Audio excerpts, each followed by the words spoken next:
On May 22nd, 2012, Tyler Buckner was born. His parents say for the most part, his birth and health was normal. But when Tyler was 7 months old, he was diagnosed with a very rare genetic disorder.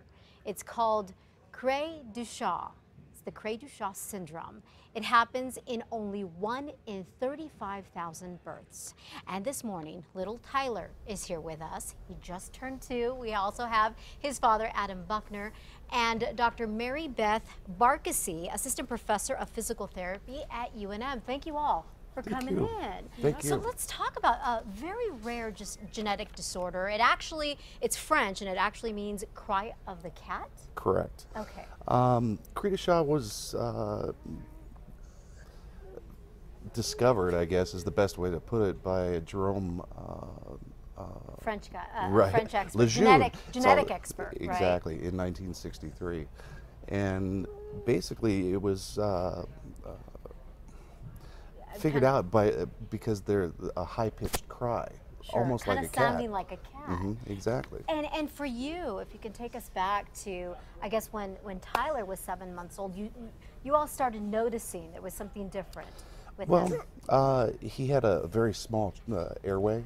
Okay. So they told us if he got a cold, more than likely it was going to be a trip to the hospital. So we went to the hospital because we thought he had a cold. Sure. And we got the words that you really don't want to ever hear, and that is failure to thrive, because he was smaller than normal, he was below weight, skinny, all these sort of things. Up.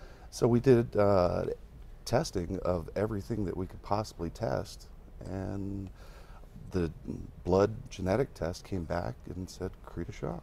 Wow, I can only imagine how scary. And at first it was obviously very disappointing, because you were telling me that they kind of made you feel like there was no hope, that he should be put in an institution or something like that? Well, they read the Wikipedia very dry description of what Cru Du Chat actually is, and characterized by telling us that he probably would never walk and never talk, and we should just institutionalize him now.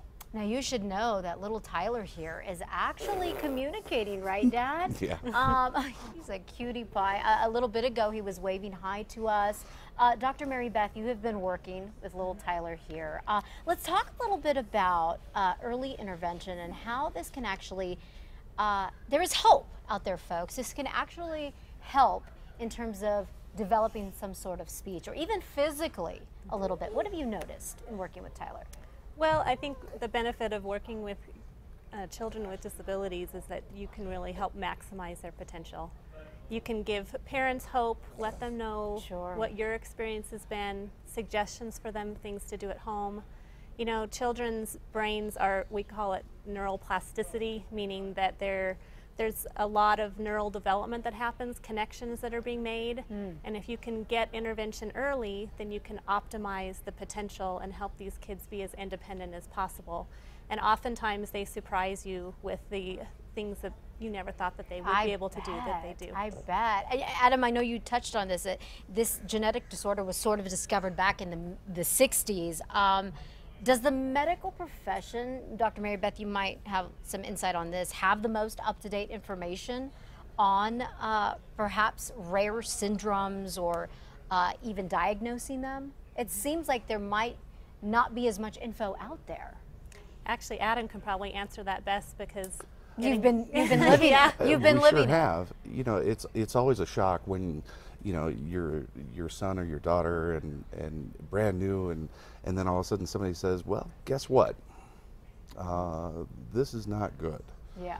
And so, some of the things that are available on the internet are very antiquated, and they don't completely address that through early intervention. You can really make these kids' lives incredible. Improve their quality of life. You betcha. At the end of the day. I think that through various forms of therapy and whatnot, that they can live very happy, wonderful lives. Yeah, he is precious. Oh, he's cute. Lastly, Adam, is there something specific that parents should be asking their pediatrician, or what would you suggest? Perhaps, you know, since there's not a whole lot of information, it's such a rare genetic disorder. What should parents be asking? Is there anytime that there's something like this, you know, find out as much information as you can, because the first website that you go to may not be the most correct. Get involved in social media. And learn through various support groups and that sort of thing. If you do get a diagnosis for any particular syndrome, find out everything you can, because life's not over. You can't, you know, not that you can't believe everything you read, but look into it, look further. Get educated. All right, Adam, little Tyler, Dr. Mary Beth, thank you so much for coming in, educating us, making us aware about this genetic disorder. He is a cutie pie, 2 years old, folks. For more information, please go to CASA.com, click on the CASA blog.